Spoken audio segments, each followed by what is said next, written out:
होता है। वहाँ दीवार पर एक होल होता है, वो उसे पीओपी से भरने की कोशिश करता है लेकिन वो होल नहीं भरता।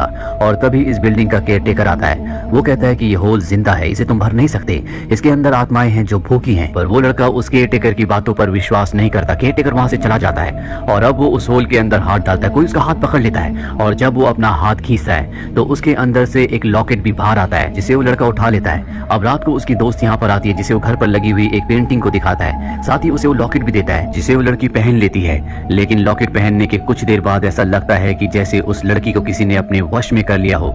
वो लड़की अपनी जान ले लेती है। वो लड़का जो उसके साथ होता है डर कर वहां से भाग जाता है। दिनों के बाद हमें एक लड़की को दिखाया जाता है जिसका नाम किम है। वो इसी बिल्डिंग में जहां पर फ्लैट नंबर 203 है अपनी दोस्त इजी के साथ रहने के लिए आई है। यहाँ का ओनर इन दोनों को फ्लैट नंबर 203 देता है। जब ये उसके अंदर जाती है तो सामने इन्हें वही पेंटिंग दिखती है जो कि विंडो पर बनी होती है। ये उसे टच करने वाले होते हैं कि ओनर आ जाता है और कहता है कि तुम इसे टच नहीं कर सकती, साथ ही इस बिल्डिंग के बेसमेंट में जाना सख्त मना है। इसके बाद वो यहाँ से चला जाता है। किम अब अपने कमरे में जाती है जहाँ पर वो देखती है कि दीवार पर एक होल है। उस होल के ऊपर वो मिरर लगाती है लेकिन तभी मिरर अपने आप ही हिल जाता है। ऐसा लगता है कि अंदर से किसी ने उसे हिलाया है। इसके बाद अपनी दोस्त इजी के कमरे में जाती है जहाँ पर ये दोनों बहुत अच्छा टाइम स्पेंड करते हैं। रात को साथ ही में सो जाते हैं। सुबह किम जब वापस अपने कमरे में आती है तो वो देखती है कि होल अब और भी ज्यादा बड़ा हो चुका है। वो इजी को अपने कमरे में बुलाती है और उस होल को दिखाती है। इजी उसके अंदर अपना हाथ डालती है और तभी उसका हाथ अंदर से कोई पकड़ लेता है, पर यहाँ पर इजी उससे मजाक कर रही होती है। जिसके बाद वो अपने हाथ को उस होल से बाहर निकाल लेती है, लेकिन उसके हाथ के साथ साथ वो लॉकेट भी बाहर निकलता है जो एक बार पहले भी निकला था, जिसे उस पहली वाली लड़की ने पहना था, जिसके बाद उसने अपने आप को मार लिया था। इजी को लॉकेट बहुत अच्छा लगता है और वो उसे पहन लेती है। रात को इजी का एक फ्रेंड घर पर आता है जिसके साथ इजी बहुत अच्छा टाइम स्पेंड करती है। इजी बहुत ज्यादा ड्रंक होती है इसीलिए वो बेहोश हो जाती है। उसका दोस्त विंडो के पास जाता है जहाँ पर वही पेंटिंग होती है जिसे ओनर ने टच करने से मना किया था। वो उसे ध्यान से देखता है और तभी उसके पीछे से कोई निकल जाता है। उसे एहसास तो होता है पर वो देख नहीं पाता। इसके बाद वो वॉशरूम में जाता है जहाँ पर कोई उसे मार देता है। सुबह होने के बाद किम इजी के कमरे में आती है और पूछती है कि तुम्हारा फ्रेंड कहाँ गया। इजी कहती कि शायद वो मेरे उठने से पहले चला गया। दरअसल इन दोनों को नहीं पता कि वो मारा गया और ना ही वॉशरूम में उसकी डेड बॉडी होती है। अब किम को कॉलेज में एक जरूरी काम होता है इसीलिए कॉलेज निकल जाती है, पर उसके पहुंचने से पहले वो डिपार्टमेंट बंद हो जाता है। तभी यहाँ पर एक लड़का आता है और वो किम से कहता है कि मैं तुम्हारी मदद करना चाहूंगा। किम उसे बताती है कि मैं अपनी दोस्त इजी की जिंदगी के ऊपर एक किताब लिखना चाहती हूँ जो कि मेरे साथ मेरे ही फ्लैट में रहती है। हाल ही में उसने अपनी मॉम को खोया जिसके बाद वो बहुत ज्यादा शराब पीने लगी है। इसके लिए मुझे अपने लेक्चरर की मदद की जरूरत है। वो लड़का किम से बहुत अच्छे से बात करता है और इन दोनों की दोस्ती हो जाती है। किम वापस अपने घर आती है जहाँ पर एक बार फिर से वो उसी पेंटिंग को देखना शुरू कर देती है। वहाँ पर एक म्यूजिक बॉक्स भी होता है जो ना तो किम ने और ना ही उसकी दोस्त इजी ने ऑर्डर किया था। उसके बाद किम अपने कमरे में जाकर सो जाती है। रात को अचानक से उसकी आंख खुलती है और वो उसी होल को देखती है जो दीवार पर होता है और अब उसके अंदर से एक हाथ निकलता है जिसे देखकर वो डर जाती है। वो होल के पास जाती है और तभी कोई जोर जोर से दरवाजा नॉक करना शुरू कर देता है। जब वो दरवाजा खोलती है तो बाहर इजी होती है जो दरवाजे पर अपना सर पटक रही थी। दरअसल उसे रात को नींद में चलने की आदत होती है इसीलिए उसे किम अपने साथ सुला लेती है। वह इजी पूरी तरह से नॉर्मल होती है। किम उसे उस लड़के के बारे में भी बताती है जिसे वो एक दिन पहले कॉलेज में मिली थी। किम इसके बाद कॉलेज जाती है जहाँ वो अपने लेक्चरर से पूछती है कि मैं अपनी दोस्त की जिंदगी के ऊपर एक किताब लिखना चाहती हूँ, क्या मैं सही कर रही हूँ। उसके लेक्चरर कहते हैं कि अगर उसे कोई प्रॉब्लम नहीं है तो तुम लिख सकती हो।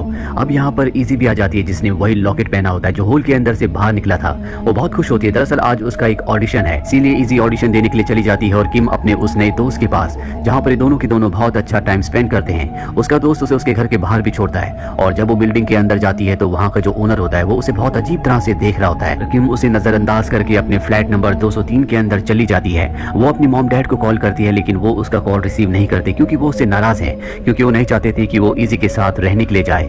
और अब वो अपने कमरे में जाती है जहाँ पर अपने आप ही मिरर टूट जाता है। दरअसल इस मिरर को उसने होल के ऊपर लगाया था जो अब टूट चुका है और तभी उसे अपनी दोस्त इजी की आवाज सुनाई देती है। जब वो दरवाजा खोल कर देखती है तो वहाँ पर उसकी दोस्त इजी अपनी दोस्त के साथ बात कर रही होती है।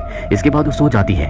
रात को अचानक से उसे आवाजें आती हैं और जब वो बाहर जाकर देखती है तो इजी नींद में चलकर नीचे बेसमेंट की तरफ जा रही होती है। किम भी उसका पीछा करते हुए नीचे बेसमेंट तक जाती है जहाँ पर उसे इजी कहीं नहीं दिखती, पर जल्दी वो उसे ढूंढ लेती है। उसके हाथ में वही म्यूजिक बॉक्स होता है जो इनके फ्लैट में अपने आप ही आ गया था। वो इजी को होश में लाती है। इजी डर से कांप रही होती है। किम कहती है कि तुम्हें शराब पीने की आदत को छोड़ना चाहिए, ये सब कुछ शराब पीने से हो रहा है। इजी कहती है कि मैं आज के बाद कभी भी शराब को हाथ नहीं लगाऊंगी। किम अगले दिन अपने कॉलेज के नए दोस्त को ये पूरी की पूरी बातें बताती है। वो कहता है कि हमें नीचे बेसमेंट में जाकर देखना चाहिए कि वहाँ पर ऐसी कौन सी चीज है कि लिजी अपने आप ही नीचे खींची चली गई। और ये दोनों के दोनों किम के फ्लैट में आ जाते हैं जहाँ पर ये देखते हैं कि बिल्डिंग का जो ओनर है वो इनके घर पर है और उस पेंटिंग की सफाई कर रहा होता है जिसे छूने के लिए उसने मना किया था। वो किम से कहता है कि मैंने कहा था कि तुम बेसमेंट में नहीं जाओगी, रात को तुम अपनी दोस्त के साथ बेसमेंट में गई थी, आज के बाद ऐसा नहीं होना चाहिए। इसके बाद वो वहाँ से चला जाता है। अब किम का जो दोस्त उसके साथ होता है वो उस पेंटिंग को देखता है जो विंडो पर होती है। उसमें कुछ अजीब सा लिखा हुआ होता है, साथ ही कुछ निशान भी होते हैं, इसीलिए वो उसकी फोटो खींच लेता है, साथ ही उस अजीब से म्यूजिक बॉक्स की भी और दीवार के होल की भी।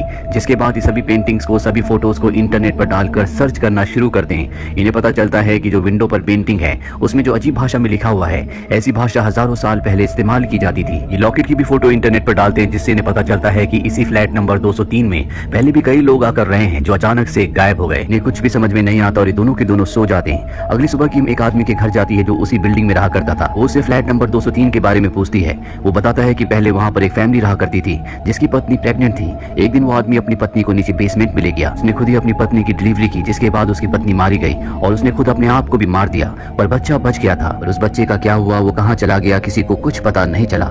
हैरानी की बात तो ये थी कि बिल्डिंग में सभी लोग मारे गए थे। इसके बाद किम वापस उसी बिल्डिंग में आ जाती है। जब वो अपने फ्लैट में जाती है तो देखती है कि उसकी दोस्त इजी वहाँ पर शराब पी रही है। वो कहती है कि तुमने वादा किया था कि तुम शराब नहीं पियोगी। इजी कहती है कि मुझे पता चल चुका है कि तुम मेरी जिंदगी के ऊपर एक किताब लिख रही हो, तुम मेरी दोस्त नहीं हो, तुम मेरा फायदा उठा रही थी, इसीलिए तुम मेरे साथ हो। इजी को समझाने की कोशिश करती है, उससे माफी भी मांगती है, पर इजी उसकी कोई बात समझने के लिए तैयार नहीं है। वहीं दूसरी तरफ किम के दोस्त को दिखाया जाता है जो एक चर्च में जाता है, जहाँ पर उसे वैसी पेंटिंग दिखती है जैसे कि किम के फ्लैट के अंदर है। उस पर उल्टा क्रॉस का निशान भी होता है। वो उस पेंटिंग के बारे में और भी सर्च करता है, जिससे उसे पता चलता है कि पहले ये गॉडेस थी, जिसके बाद उसे डीमन बना दिया गया और अब वो लोगों की आत्माओं को खाती है, वही उसका खाना है। सारी बातें जानने के बाद वो किम को कॉल करता है, लेकिन किम उसका कॉल रिसीव नहीं करती। वो किम को वॉइस नोट भेजता है। वहीं दूसरी तरफ किम को दिखाया जाता है जो बहुत ज्यादा परेशान होती है और दीवार के उस होल को तोड़ने लगती है, क्योंकि हर दिन वो बड़ा हो रहा होता है। और तभी उसके अंदर से हाथ निकलता है, जिससे वो डर जाती है। पीछे से इस बिल्डिंग का ओनर आ जाता है और उसे पकड़ के बेहोश करके बांधकर अपने साथ अपने फ्लैट में ले जाता है और अपने मॉम डैड की फोटो दिखाकर उसे बताता है कि दीवार के पीछे होल के अंदर जो डीमन रहती है उसी के पास मेरे माता पिता हैं। यहाँ पर हमें समझ में आ जाता है कि ये वही बच्चा है जिसके बारे में उस आदमी ने कहा था, जो आज से कई सालों पहले इसी बिल्डिंग में रहा करता था। किम को बताता है कि आज से कई साल पहले मेरे माता पिता ने उस डीमन को गलती से हमारी दुनिया में बुला लिया था और वहाँ जो पेंटिंग है वही पेंटिंग के जरिए वो इस दुनिया में आई थी। और दीवार पर जो होल है, उसी होल से वो दूसरों की आत्माओं को अपना खाना बनाती है। इसीलिए मैं यहाँ पर नए नए लोगों को रखता हूँ ताकि उसको खाना मिलता रहे और वो शांत रहे। अब तुम उसका खाना बनोगी। इसके बाद वो किम के ऊपर हमला करने वाला होता है कि किम उसे धक्का देकर यहाँ से निकल जाती है। किम का दोस्त भी अब बिल्डिंग में आ चुका होता है। किम को ढूंढने के लिए उसके फ्लैट में जाता है, पर वहाँ पर इजी होती है जिसे डीमन ने पूरी तरह से अपने कब्जे में कर लिया होता है। वो उसे धक्का देकर उसके ऊपर बैठ जाती है। किम कुछ देर बाद जब यहाँ पहुंचती है तो देखती है कि उसका दोस्त मारा जा चुका है, यानी कि डीमन ने उसकी आत्मा को अपना खाना बना लिया है। इजी यहाँ पर नहीं होती। वो समझ जाती है कि वो नीचे बेसमेंट में है। वो उसे ढूंढने के लिए नीचे जाती है। घर का जो ओनर होता है वो भी उसका पीछा करते हुए बेसमेंट तक पहुंच जाता है। उसके पास गन होती है जिससे वो किम को मारने वाला होता है। तभी उसके पिता की आत्मा, यानी कि ओनर के जो पिता जो सबसे पहले उस डीमन का शिकार बने थे, उनकी आत्मा अपने बेटे की गन को कंट्रोल करके उसी के सिर पर लगा देती है, जिससे वो खुद अपने आप को गोली मार देता है और उसकी मृत्यु हो जाती है। उसके पिता की आत्मा को पता था कि उनका बेटा कई सालों से गलत काम कर रहा है, इसीलिए उनकी आत्मा ने ऐसा किया होता है। किम अब इजी को ढूंढना शुरू कर देती है। इजी उससे दिख जाती है। वो इजी से कहती है कि तुम्हें अपने गले के लॉकेट को उतारना होगा, पर इजी डीमन के कब्जे में है। वो उसके ऊपर हमला करती है, पर किम उसके हाथ को पकड़कर उसके गले के लॉकेट को निकाल देती है, जिससे वो होश में आ जाती है। ये दोनों के दोनों वापस अपने फ्लैट नंबर 203 में आ जाते हैं, जहां पर किम उस खिड़की पे बनी पेंटिंग को तोड़ देती है।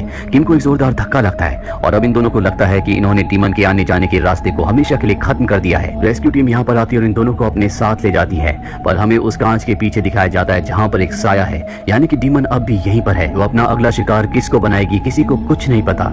इसी के साथ रूम नंबर 203 की कहानी यहीं पर खत्म हो जाती है।